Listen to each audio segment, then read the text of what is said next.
제가 지난주에 이 팀장님께서 저축을 하는 것보다 소비 지출을 관리하는 것이 더 중요하다라고 말씀해 주셨는데 사실은 쉽지는 않은 부분인 것 같아요. 그렇습니다. 특히 사회 초년생들은 그 부분을 더 어렵게 생각하시는데요. 예. 아마 오인주 아나운서께서도 첫 월급을 받았을 때가 기억이 나실 겁니다. 예. 아마 대부분의 분들이 부모님께 선물도 사드리고 친구한테도 한턱 쏘기도 하고 그런 식으로 이제 많이 생활을 했을 텐데 그래도 가지고 싶었던 물건도 사고요. 그렇죠. 네, 그리고 적금도 가입하고 청약통장도 가입하고 이것저것 준비하면서 돈을 열심히 모아야겠다라고 결심을 하시는데 몇 달 지나가다 보면은 뭐 카드 부금도 나오고 여러 가지 지출을 하다 보니까 생각보다 돈 모으기가 쉽지 않다 이런 걸 많이 느끼셨던 것 같아요. 그렇군요. 그렇다면 이렇게 지출을 통제하기 위해서 어떤 부분을 특히나 주의해야 될까요? 네, 신용카드는 가급적 늦게 만드시는 게 좋을 것 같습니다. 신용카드요? 네, 많은 분들이 신용카드사에서 제공하는 혜택도 많고 또 비상시를 대비해서 하나씩은 만드시는 것 같은데 혜택을 잘 이용하시는 분들이 많지만 그래도 불필요한 소비를 부추긴다는 점에서 긍정적인 부분보다는 부정적인 부분이 많거든요. 올바른 소비 패턴이 잡히기 전까지는 신용카드 가입은 살짝 미루시는 게 더 좋을 것 같습니다. 오늘은 사례를 준비하셨다고 하던데. 네, 사회초년생 한 분의 사례를 준비했어요. 이분 같은 경우는 급여 220만 원 정도를 받는 24살에 3개월 된 직장인 분이셨는데 3개월 동안 모으신 돈이 하나도 없다고 하시더라고요. 네, 그 차트를 보실까요? 이분은 부모님으로 독립을 하셔가지고요. 이제 원룸을 구입하신 상황이세요. 그래가지고 초반에 가구도 사야 되고 생필품들 구입이 많다 보니까 그때 지출이 많았던 거지 그렇게 과소비를 하시는 분은 아니었거든요. 그런데 앞으로 어떻게 저축을 해야 될지에 대한 그런 궁금증에 대해서 물어보셨던 분이었습니다.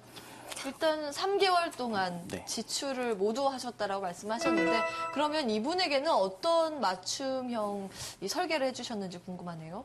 네, 일단은 자기 이제 자산 현황을 좀 파악을 해야 되고요. 고정적인 지출과 변동적인 지출을 먼저 파악을 해야 돼요. 보시게 되면은 자산 50만 원가량 있었고요. 월세 자금으로 40만 원씩 고정적으로 나가시는 부분이 있었어요. 그리고 고정적인 생활비 부분으로서 보장성 보험료와 뭐 통신비라든가 그런 걸 합쳐서 17만 원 정도 나가셨던 상태였고 그다음에 변동적인 지출 이거는 이제 내가 사회에 나가서 사용하는 부분, 뭐 외식을 하는 부분이었는데 이 부분을 많이 줄이고 싶어 하셨는데 사실 사람이 그렇게 쉽게 안 바뀌거든요. 소비 패턴을 줄이기는 쉽지 않습니다. 그래서 좀 여유 있게 50만 원 정도만 설정을 해가지고 앞으로 차근차근 줄여나가는 방법으로 설정을 했습니다. 그렇군요. 저축이나 이런 부분들은 어떻게 구성을 하는 게 좋을까요? 이런 상황에서는. 네, 다음 표를 보시면 이해가 빠르실 것 같은데 이분은 전혀 저축이 없던 상태였습니다. 그런데 사회 초년생들 같은 경우는 월급의 반 이상은 저축을 해야 되는 게 맞거든요. 반 이상이요? 그렇죠. 초반에는 어려울 수 있는데 사실 나중으로 갈수록 저축하기는 더 어려워집니다. 나이가 먹을수록. 그렇기 때문에 미리미리 저축하는 습관을 들여놔야지 나중에도 저축을 할 수 있거든요. 이분 같은 경우는 재미있는 표현도 써주세요. 지름신 통장 이렇게 표현해 주셨나요? 네, 그렇습니다. 저축을 잘하려면은요, 좀 유치하고 너무 상투적일 수 있지만 이름을 붙이는 게 가장 중요합니다. 첫 번째 통장은 지름신 통장이라고 이름을 붙였는데 이 통장은 뭐냐면은 단기적인 적금을 이야기합니다. 지출 통제라는 게요. 소비를 안 하는 게 아니라 내가 어떻게 소비하는지를 아는 게 중요하거든요. 보통 고가의 물건을 구입할 때는 신용카드 할부를 이용하잖아요. 그 할부가 몇 개 쌓이다 보면은 정말 많은 카드 대금이 나온다는 걸 하셨 경험이 있을 거예요. 그렇기 때문에 신용카드를 사용하지 않고 고가의 물건을 살 때 단기 적금을 이용해가지고 그 물건을 산다고 하면은 재밌는 효과가 발생하는데 한 가지 규칙이 있습니다. 인출을 해가지고 현금으로 물건을 구매하셔야 돼요. 이렇게 했을 때 어떤 효과가 있냐면은 막상 물건을 사려고 할 때 아까운 거예요. 현금으로 해야 되니까. 돈을 지급하기에.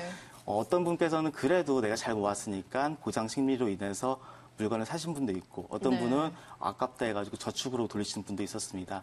다음 적금 같은 경우는 50만 원 종잣돈 마련인데 종잣돈 마련이라는 막연한 이름보다는 내가 조그만 카페를 만들기 위해서 5천만 원을 모으겠다라는 목표를 세우셨고요.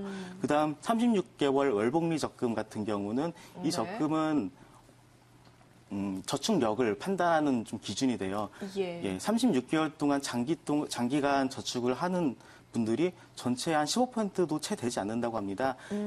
이걸 통해서 내가 앞으로 저축을 잘할 수 있는지, 잘하지 못할지를 좀 판단하는 기준이 될 것 같고요. 예. 그다음 청약저축은 많은 분들이 청약저축 지금 가입해서 무슨 효과가 있을까라고 생각하시는 분도 있는데 청약저축 같은 경우는 기본적으로 가져가야 되는 게 맞습니다. 네, 2만 원씩만 납입을 하신다고 하면은 혜택은 다 누릴 수 있으니까 그 정도로 설정을 했고요. 예. 그다음 이분께서는 적립식 펀드도 좀 관심이 있어 하셨어요. 근데 자산을 형성해 나가시는 시즌에는 사실 적립식 펀드는 그렇게 추천을 해드리고 싶지는 않거든요. 아하. 그런데 이분께서는 뭐 투자 수익을 얻겠다는 느낌보다는 좀 경제 공부를 하고 싶다라는 좀 얘기를 하셨거든요. 그래서 경제 공부를 앞으로 열심히 하겠다라는 전제 하에서 주식 펀드 하나, 채권형 예. 펀드 하나 이렇게 설정을 했습니다. 급여와 이제 차감을 해보니까 10만 원 정도 여유 자금이 생기더라고요. 예, 예. 그 부분은 비상자금으로 이체를 해가지고 만약에 있을 수 있는 그런 지출에 대한 대비 자금으로 활용하도록 좀 설계를 해봤습니다. 네, 이렇게 오늘은 사회 초년생들 어떻게 자산 관리를 하면 좋을지에 대해서 집중적으로 살펴봤습니다. 오늘 말씀 고맙습니다. 맞습니다.